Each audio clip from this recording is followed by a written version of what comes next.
우리 법원이 일본 미쓰비시 중공업 측의 현금 자산 일부를 압류하기로 결정했다는 소식 어제 전해드렸습니다. JTBC가 LS그룹 계열사인 LS엠트론이 일본 미쓰비시 중공업 측과 거래해왔다는 사실을 최초로 보도한 뒤에 강제동원 피해자가 배상을 받을 길이 처음으로 열렸습니다.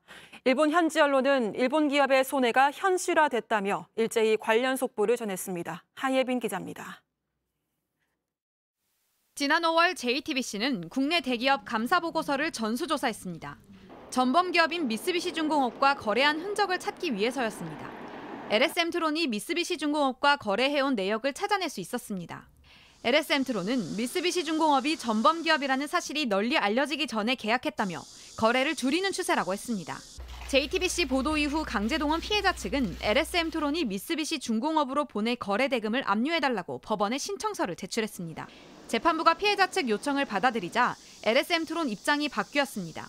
미쓰비시중공업이 아닌 다른 회사, 미쓰비시중공업 엔진 시스템으로부터 부품을 사들였다고 뒤늦게 알려온 겁니다. 그러나 감사보고서에는 미쓰비시중공업이라고 적혀 있습니다. LS엠트론은 잘못 기재한 것이라고 했습니다.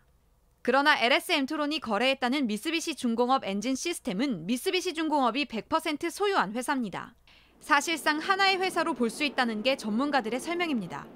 LS엠트론은 완전히 서로 다른 회사로 보진 않는다면서도 법인 지분 관련 사실 확인을 거쳐 법원에 진술서를 낼 예정이라고 밝혔습니다. 그러면서 피해자들의 아픔에 충분히 공감하고 있다고 덧붙였습니다. 이런 가운데 일본 정부는 한국 대법원 판결 관련 사법 절차는 명백한 국제법 위반이라며 반발했습니다.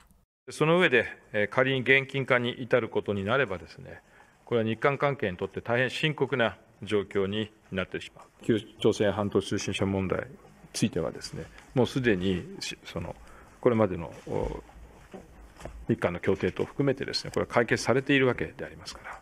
NHK 등 일본 현지 주요 언론도 일제히 관련 소식을 전했습니다.